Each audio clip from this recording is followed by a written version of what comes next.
shiny like a limousine. Hello and welcome to the High Biz Health Podcast.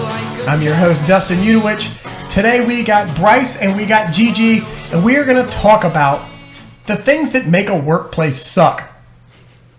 Can't afford it, gang. Cannot afford to spend 8 hours plus of your day somewhere that is causing you stress and putting your happiness in jeopardy. So before we jump in, as always, we want to get a quick background on our guest today. Gigi, ladies first. Oh, thank you. My name is Gigi. I am an HR and organizational development professional.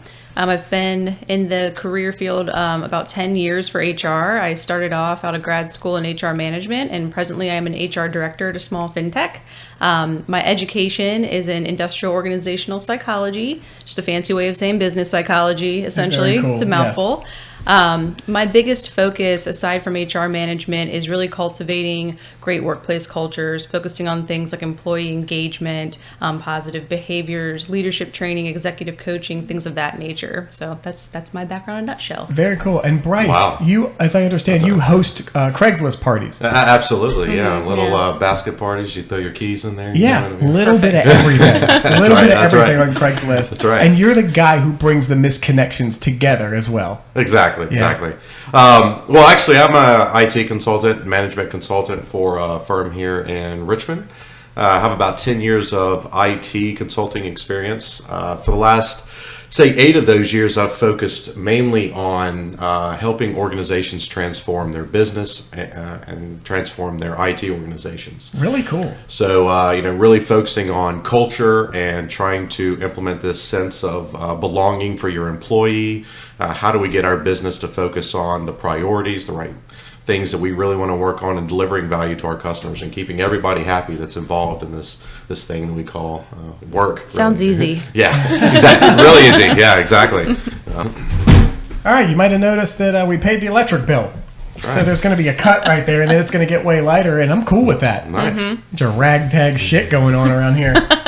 Okay, so I'm sure there'll be some comedic moments in this podcast, right? Because we're either going to think of or allude to some things that maybe were not ideal and did not lead to the most positive culture. And that'll probably be mostly me just instigating a little bit. Because really what we want to get to today is, what are the mainstays in a company's culture that make it a positive place to work?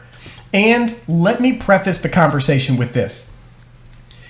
Every job that we've ever had helped us get to the next place, right? Absolutely. So if you can't see the silver lining in everything in life, including this for sure, your attitude stinks and you're part of the problem. And I have been part of the problem in a poor culture, in a not so good culture. You know, sometimes we get engulfed within a certain culture and we exhibit some of those things that help support a negative culture. So I certainly don't want to get up here and finger point and be like, I got a podcast now. It's my chance. Y'all that's not what we're here for. But hey, sometimes through not the best experience, we are able to speak on some things a little more clearly. So as a guide for today's podcast, we are going to use an article from Joanna Zombas from 2017 entitled 25 Unmistakable Signs of a Bad Company Culture. I think that'll help us lead the way. So before we jump in to some line items on that list, opening statements for what makes a positive culture. What are the cornerstones to a positive culture? For me, I think number one is giving a sense of purpose to the employee. That seems to be a very big driver in the organizations that I'm a part of. Are you just giving tasks to somebody to follow your direction? Are you empowering them to make decisions and to contribute to the ultimate value that your organization is trying to deliver? Yeah, if somebody doesn't feel like you're trying to leverage their talents, then they feel like you truly just don't care about them. Exactly. Right? Exactly. Yeah, it makes sense. Yeah, absolutely. I would agree with that and kind of piggyback on that same topic of just a growth path ahead or options to support your development. In addition to a purpose, some people are looking for that path forward. And there's certainly folks that show up and just want to do the 9 to 5 and punch the clock and go home and take care of their kids. And that's fine too. But I think millennials are kind of stereotyped as wanting development, mentorship, coaching, learning something new, being exposed to something that they otherwise maybe wouldn't have somewhere else. Absolutely. Yeah, a thick glass ceiling will have people trying to earn their black belt as a fruit ninja on their cell phone, or they'll be all over Indeed.com, right? That's like, right. This is what happens when people don't feel a purpose and they don't feel like there's a future there. And those things go hand in hand often. Okay, great opening. And again, gang, the reason we're covering this, you cannot afford to hate your job, right? It's kind of funny, right? Can't afford your paycheck is what we're going to call this podcast. Can't afford your paycheck. You have to be a contributor to a positive environment.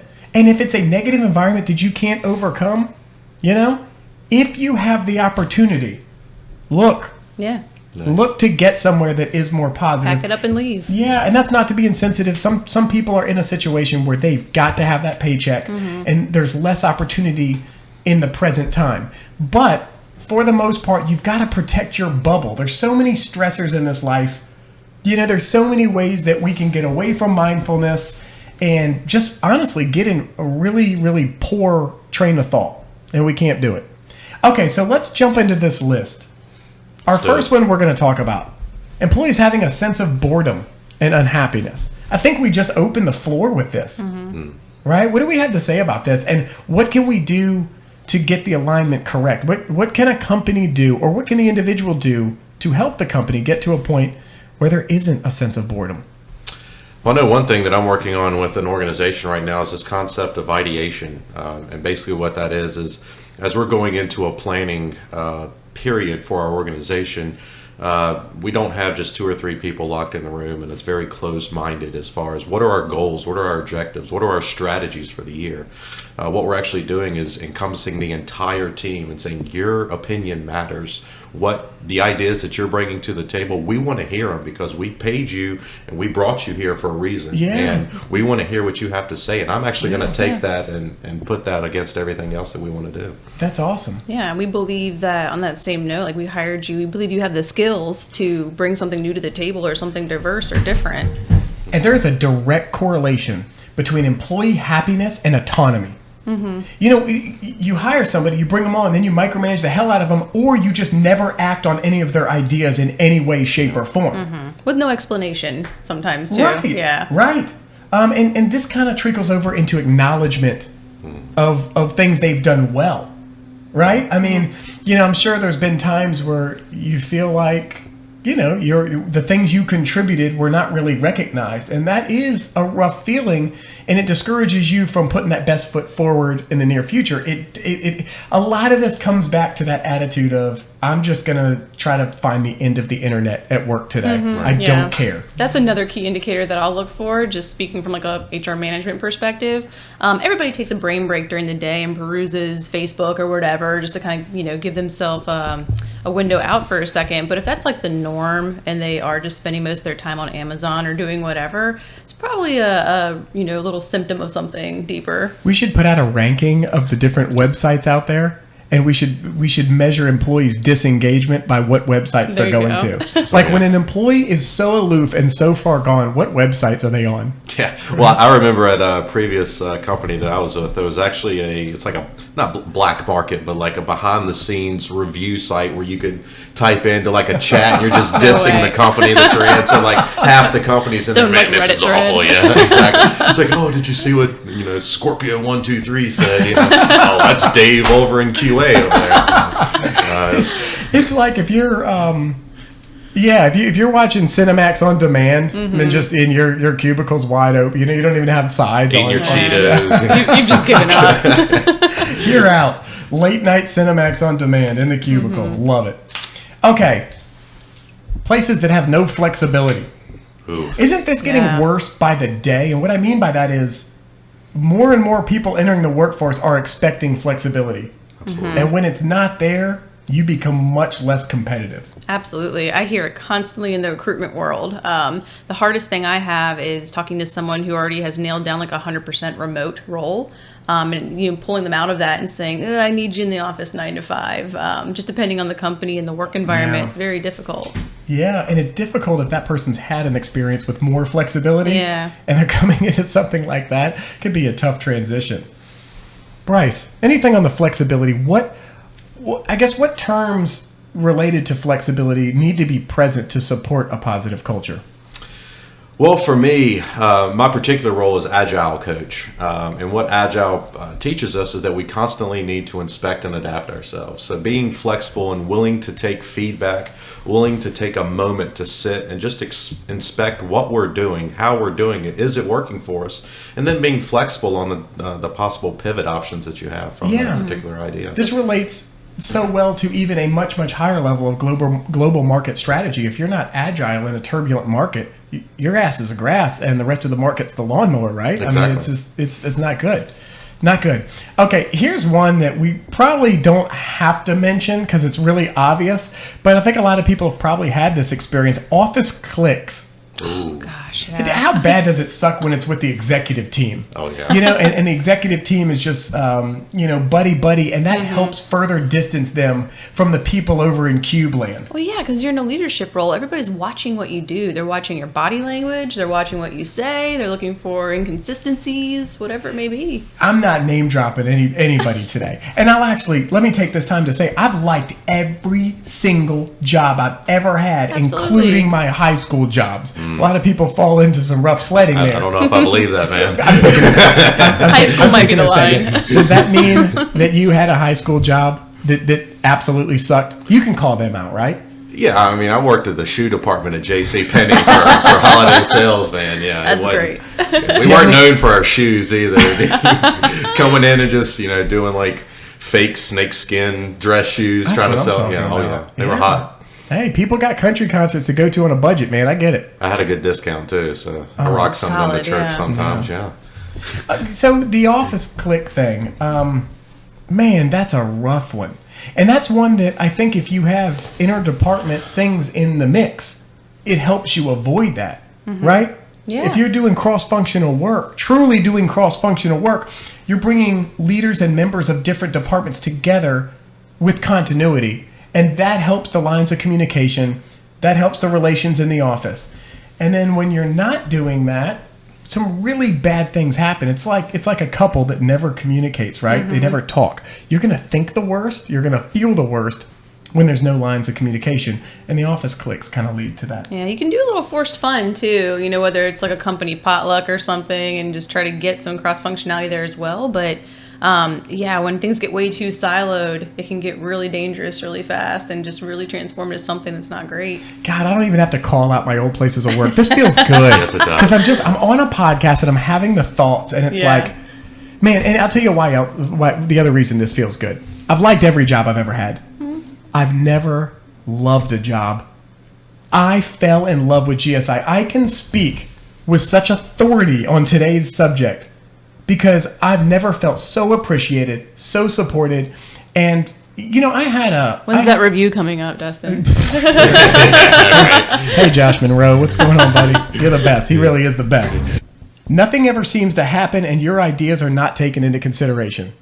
Let's really focus in on the nothing ever seems to happen.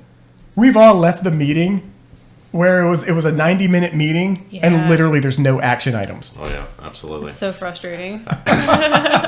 We have a meeting to talk about. We need to have less meetings. Things like that is. First rule to a good meeting is deciding whether you absolutely need to have that meeting. First rule to a good meeting. So what do we have to say about that?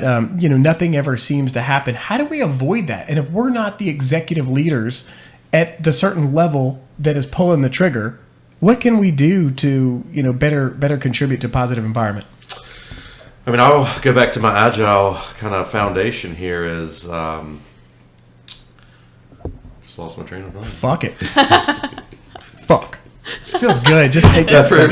Yeah, exactly. It lands so nice in the mic too, just like a fuck. I'm keeping that one.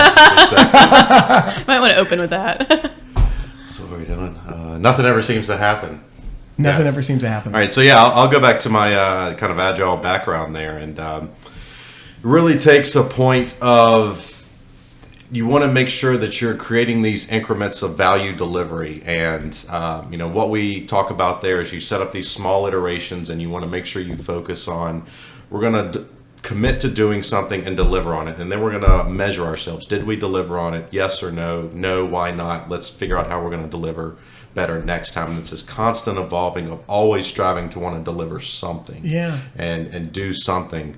On the flip side of that, being such a quick feedback loop like that, it drives managers, executives, leaders to start making decisions because they're getting things given to them at such a rapid pace. They've got to start making those decisions at that point. Yeah. When you're just laid back and you're expecting something to be given to you once a quarter, once a year, there's no real incentive for somebody to make anything happen at that point. No, I've got time, right? I was part of a leadership team, and the C-suite joked about this. They used to kind of joke about nothing, we're not moving quick enough. We say stuff and it doesn't happen. And they would there would be side jokes on. I'm like, what? That's us. Right. Let's do that. Let's do that thing. What kind of accountability do you have at that point? If there aren't milestones, if there aren't measured deliverables or something to give back on, how do you do anything? And so you kind of have to force that discipline and that accountability, or just at least a weekly check-in to say, okay, here's my week. Here's what I'm doing this week. Look at your past week and say, did I do those things? What did I even do? So.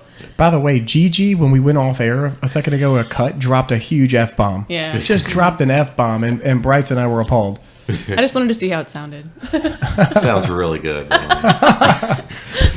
Lack of respect. Supervisors talking down to employees. This is like a no-brainer, right? Mm-hmm. Is this still really prevalent? I mean, there's so much talk around the servant leader.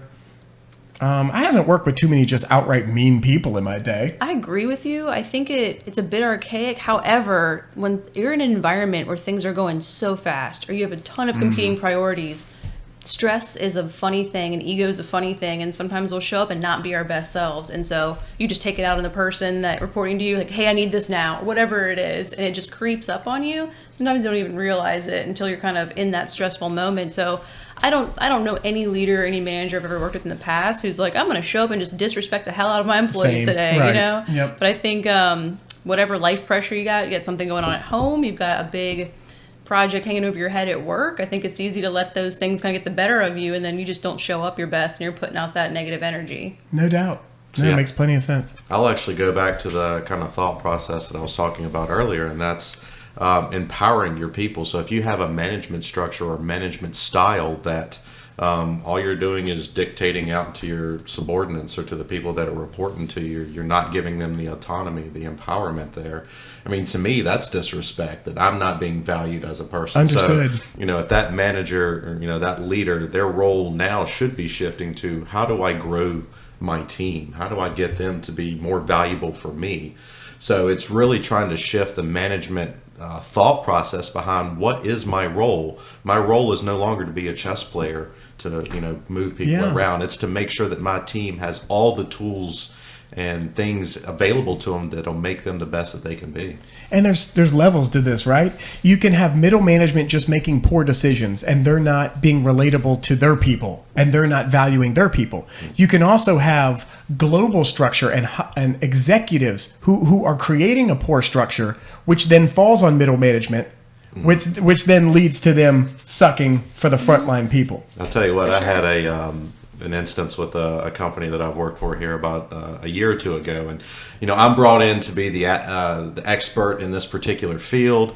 They're going through this transformation, and I'm talking to this executive, and he's like, so Bryce, what do you think we should do here in this upcoming quarter? And I go through about a 5-minute spiel on some like a coaching plan that we can go through, a transformation plan, and I could sit there and just look at him the whole time that I was talking, and he was already not listening and already thinking about what he's going to say, not even registering what I'm getting. And I'm sitting here just like, waiting to respond. Basically, exactly. Right now when he's talking. Of course, exactly. Like, when's this guy going to be done? Like, I like every NBA shot clock, I'll like wake up and be like, oh shit, he's still talking. Right. I mean, I was essentially a checkbox. Hey, this guy's on our payroll, so checkbox. We're agile at that point. But it was just such disrespect that somebody brings you in again, like being hired. Somebody brings you in because you can bring something to the table, and they're literally not just comprehending or wanting to listen to anything you have to say at that point. I could make this a 4-hour podcast on what GSI does right. So at my new hire orientation, they show you the pyramid. It's reversed. Mm-hmm. So leadership is on the bottom. And they tell you, if you see a member of the leadership team, it is to figure out how to better support you. You're not in trouble. And the values that our company has, protect the family, always do what's right. We drive home these values and say the word family so much it makes you want to puke. Sounds intentional, yeah. It's amazing. There's continuity to it. And let me tell you, when I was shopping them, my first thought was smoke and mirrors. Right? Because there's such thing as a C-suite culture, right? It's where all your highest ups sit around a table and talk about, oh, these surveys went out and people like it here, right? Like, shut up. Like, are you stupid? Right. Are you all the way stupid? Hey, man, I got to get the Starbucks gift card out of it for that survey, so I'm good. I'm happy. I had a leader in a company ask me that once. He just made like a soft comment about, how we're doing here.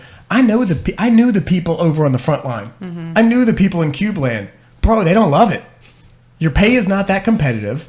Nobody's really happy or enthusiastic. And plenty of people, it wasn't a terrible place to work by any means. It was just super average. And by the way, apparently our people, some of the people in the C-suite needed some combine training because they could not make it 30 yards.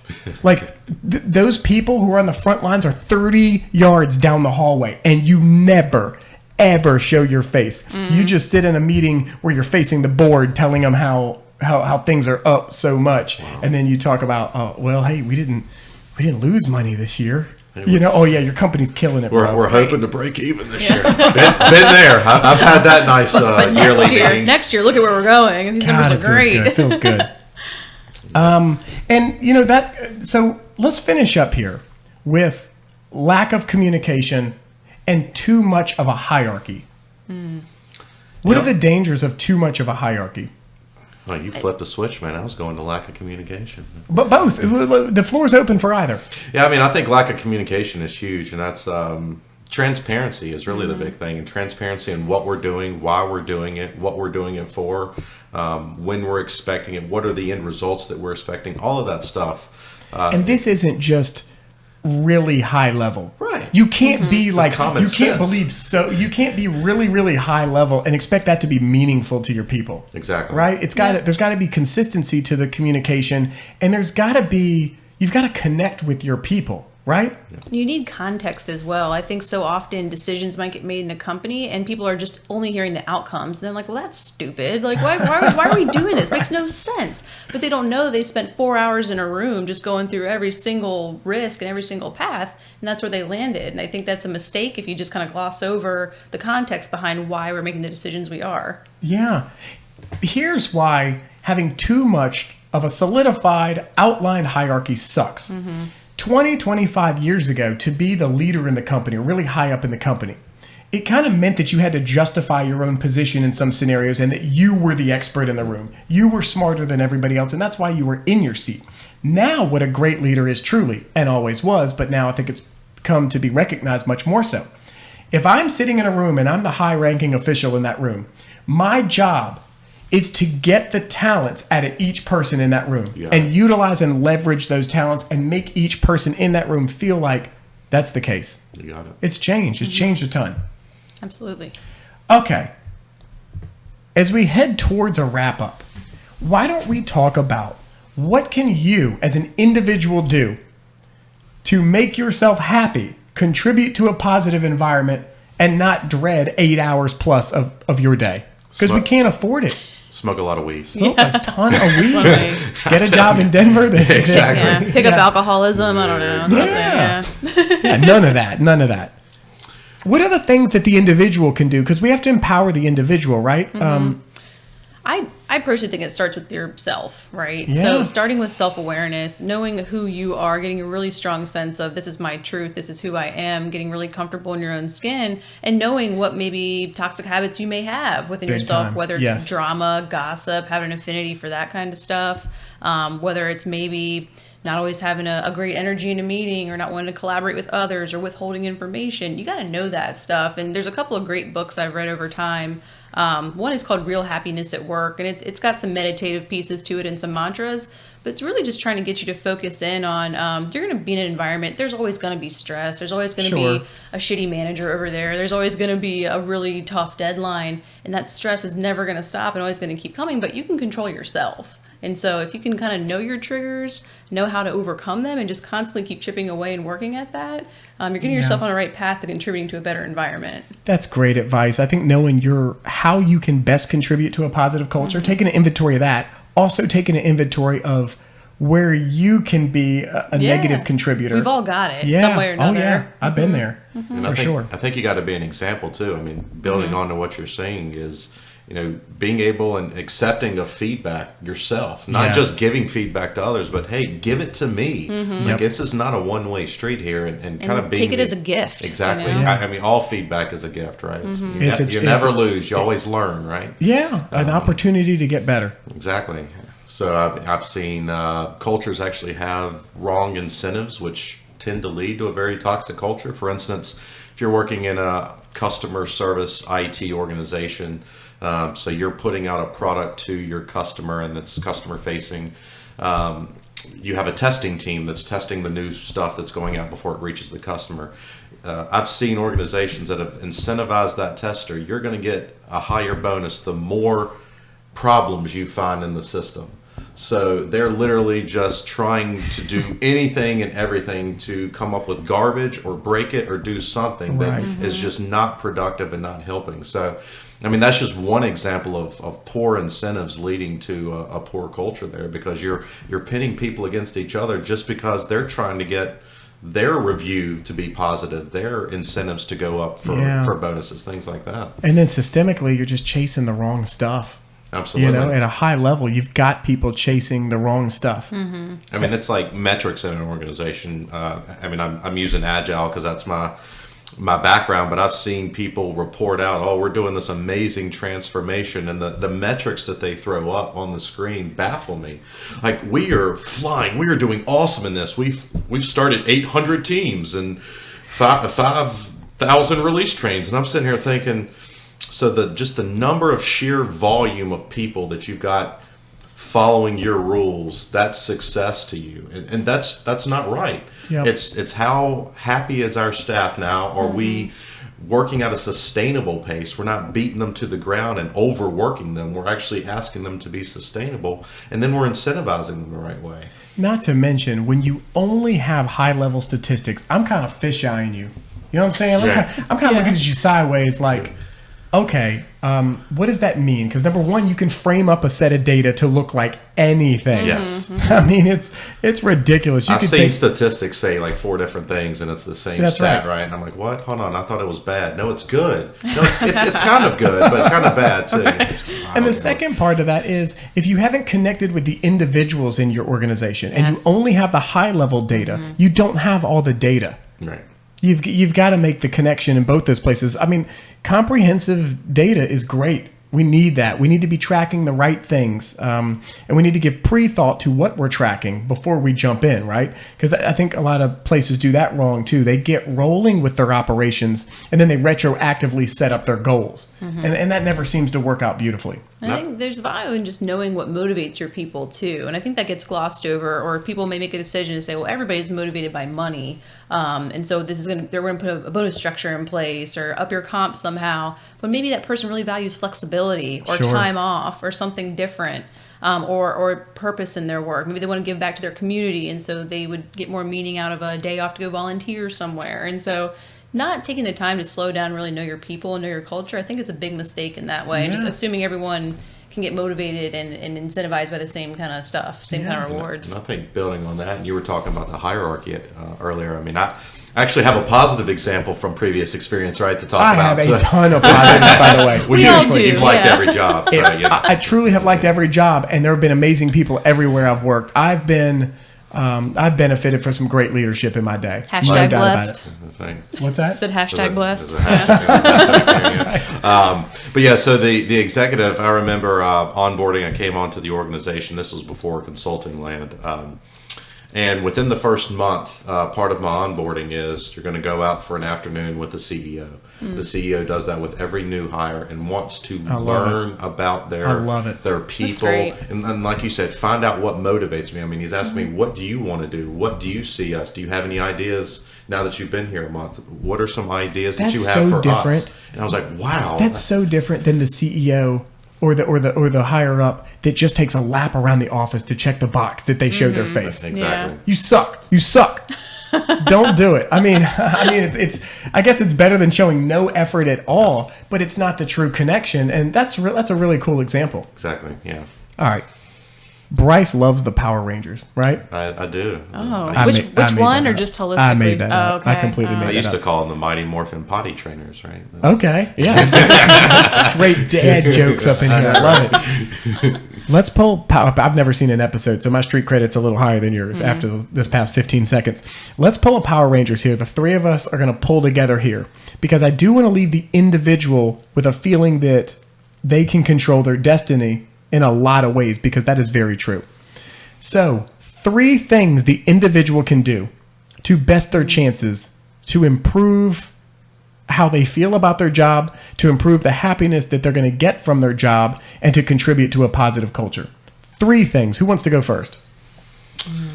That's a great question. I'll give it a shot.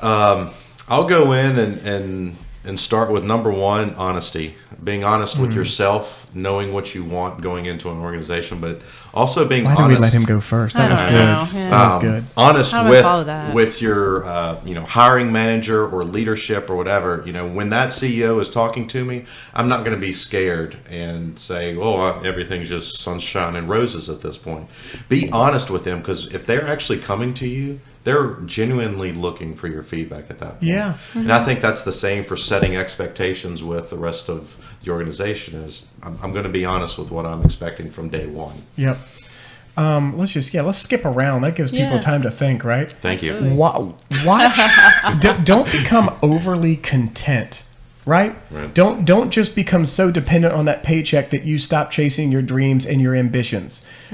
If you do have to take that inventory and say, what's going right, what's going wrong, what am I doing right, what am I doing wrong? But you have to protect your bubble in this life. There are so many things that can throw off our mental health, and so many things that can be continuous stressors in our life. We have to protect our own bubble, and we have to know what we're doing that's negatively infecting the bubble, and what the people around you are doing that could be threatening your bubble, and you have to protect it. You can't ever lose sight of that. Yeah, absolutely. We're so insightful. Like, what do you have? This is like sage advice right here. Power Rangers for life, bro. One thing that comes to mind for me that's really been helpful is like finding a trusted mentor or a coach or somebody probably outside of your company, whether it's a peer in your network, someone who's gone down the career path that excites you, and just use it as a sounding board. And maybe you're the one being kind of shitty about your workplace and venting, and hopefully they can redirect you a little bit and just kind of pull your perspective up to the higher level and say, hey, like, what's going on here? Are you in control? I just find that very helpful to be able to kind of noodle on that with somebody else. Let me quickly throw my number 2 in. Mindfulness. Like, this is crazy. It's hard to reach the guys out there, right? The dudes are... It's so hard to... I'll speak in my deep voice. With straight Barry White on them. That's right. It's hard to sometimes get the guys to be present for 2 to 4 minutes a day. Maybe it's the car ride on the way to work. Somewhere built in your day, and before you go to work, a little deep breathing, a little where are my feet right now? How does my body feel? What's bothering me? And what negative thoughts am I having that could end up playing out in a very poor way at work? Yes. Like, what am I dragging in here today? What kind of energy am I putting out in the room? Yep. I think that's really important, because body language can get away from you sometimes. You don't even realize that you're walking in with that dark cloud over your head. And particularly if you are in a leadership position, like, people will see that and they're just like, oh shit, what's going on? Yeah. That's not great. So true. Yeah. I'll go with be an example. If you want change to happen, start trying to do it with yourself. Start with yourself. If you have ideas for ways to improve, present them. Don't hold them in. try them, do pilots of ideas. So try them in a very small test environment, and then demonstrate the success to try to grow it from there. But Yes. if you expect change and you expect other people to know what you're thinking or what you think needs to change, nothing's going to change. You got to be that example. Yeah, assumptions are dangerous. Exactly. Right? Take some responsibility for your circumstance, and then have the boldness and resilience to speak up, and then maybe get shot down a few times. That's okay. Yeah, grow your pair. You know? My final one will be chase healthy relationships, and the metrics will come. Chase healthy relationships. Work on those interactions with your coworkers. Really promote that cross-functional work where you've got your hands in different parts of the business, and people are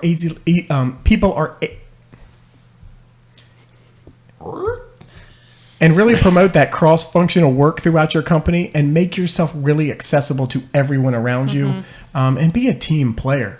Just be a team player. Don't contribute to a place that already works in silos. Yeah. Don't fall into that. And be a human being, right? That's it, Like, for we've all sure. got our own lives and our own shit and our own stuff, and life can be really hard sometimes. Yeah. And having a personal connection and knowing that there's somebody at work that gives a shit that you showed up that day is really important sometimes. So taking the time to make that connection, to your point, will lead to good performance, will lead to good metrics. It's really easy to not slow down and just kind of gloss over those things and just put your head down and go to work. Yeah. But those connections are really, really important. I've definitely chased metrics to a point where I lost the contact I needed to have with some of my people and felt awful about it. And I've also been at a job where I didn't get a review till over a year and a half in. And so, that can be kind of tough too. And some of that's my fault. Yeah, because you probably didn't speak up, right? Yeah, you think things are going well Yeah. because the metrics look great. Oh, yeah. Yeah. But that doesn't mean that everything's great. It tells such a small part of the story. You got one more for us? Brown knows the shit out of your boss. Dude. Yeah, absolutely. I like those fake snakeskin shoes that you got. That's right. Those What was Stacey the Adams or store? whatever. Yeah, Sears. I got a nice discount for you. Yeah, that's right. I would say embrace a life of continuous learning. I love it. Because if Gigi, you're... we let him start and finish. I know, man. Rookie mistake. But I think if you're always willing to learn new things, try new things, you're going to be always at a better place at that point. I love learning on a daily basis, and I try to do that. Take something with me new every single day, and that makes me continue to want to come back. That's And you know great. why the two of you are great at your job? Because you love your jobs. Yes. You feel valued. You feel like your talents are leveraged. You love your jobs. And hey, I like to practice gratitude at all times. Oh, yeah. Thank you, GSI. That's my people right there. How good does that feel to get on camera? There's a bright ring light on me and have no remorse about saying those are my people. I love them. I love them. And I love what they're doing. And I love the commitment of our leadership to the front line, which is the heartbeat of what we do. Our frontliners, like with many companies and many firms, they are what's keeping your ass afloat. They are what is making you so profitable. And we take our eyes off them. As leaders, we take our eyes off them. And that is just no good. No good. Hey, huge thank you to Bryce and Gigi. Of course. This was very fun, very constructive for our viewers. We hope that you got some great take-homes from it. Signing off from High Vis Health, I'm your host, Dustin Udowich, and we'll talk to you soon. See you later.